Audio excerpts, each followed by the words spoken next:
It's April the 19th. This is This Day in Wrestling. I'm Jennifer from Cultaholic, and joining me is Sam. And wouldn't you know it, I still haven't changed my clothes.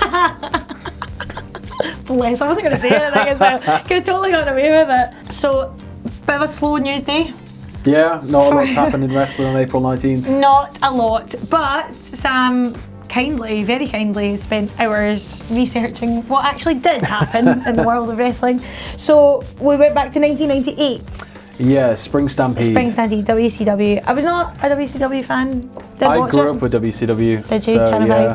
5? Channel 5, it was mainly Cartoon Network. After 9 o'clock it changed over to TNT and we'd get Nitro, like a week delay. There you go. So it was nice. There you go. Well, what happened? Main event. Main event, we had Randy Savage beating Sting in a no-holds-barred match to win the WCW Heavyweight Championship.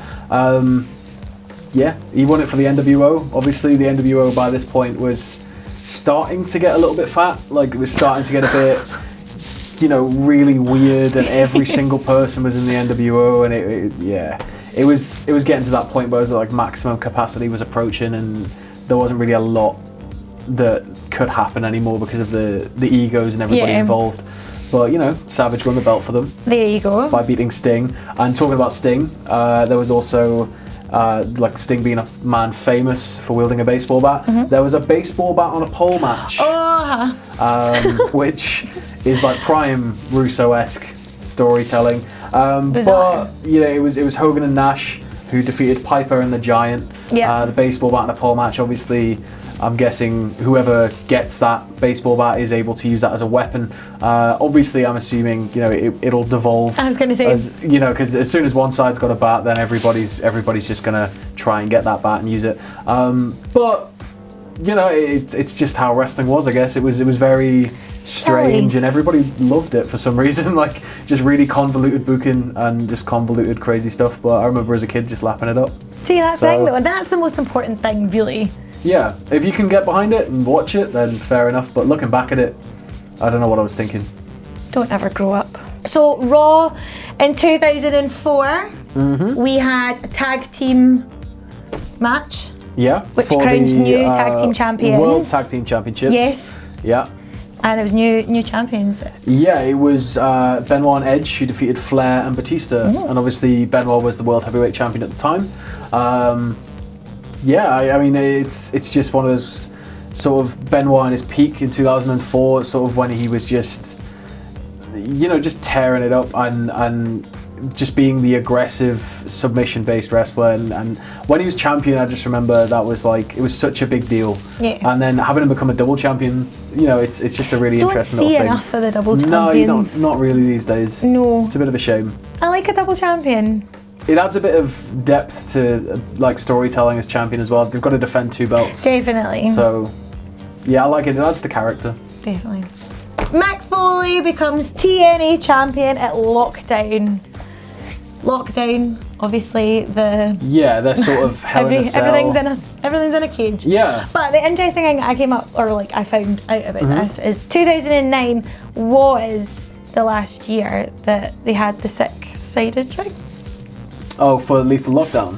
Yeah, because then Hogan would come in, right? The Hogan era. And Hogan would drive TNA through the floor by trying to challenge Monday Night Raw, by bringing back the Nasty Boys, by turning it into 1996 WCW.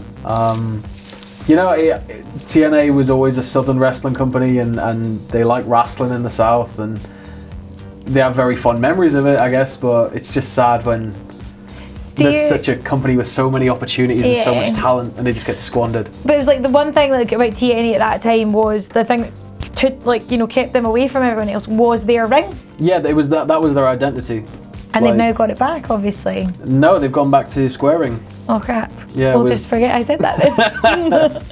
They brought why did they go back? They brought the 6-sided ring back, and then recently when Don Callis assumed control of the company, they decided to move more toward a traditional wrestling approach. They've gone back to a 4-sided ring. TNA is really trying to become a brand new company, and it's obviously being rebranded as Impact after the whole Anthem and then Araflex or whatever it was, and the the sort of disputes over the company and properties owned by the company, and I think they just want to get away from all of that and start fresh. I think getting rid of the 6-sided ring is, with it being such a TNA thing, now that it's not TNA, I think it's a good move for them. Yeah, I don't like the 6-sided ring anyway. The first time that they got rid of it though, when it was Hogan, I think that was bad, because it was just very much, we want to be WWE, we're going to take them on, we can do this. It's a kind of like pushing his weight about, like this is like all the stories you hear about him backstage, like sort of throwing his weight around, and it's Tell me one of the stories.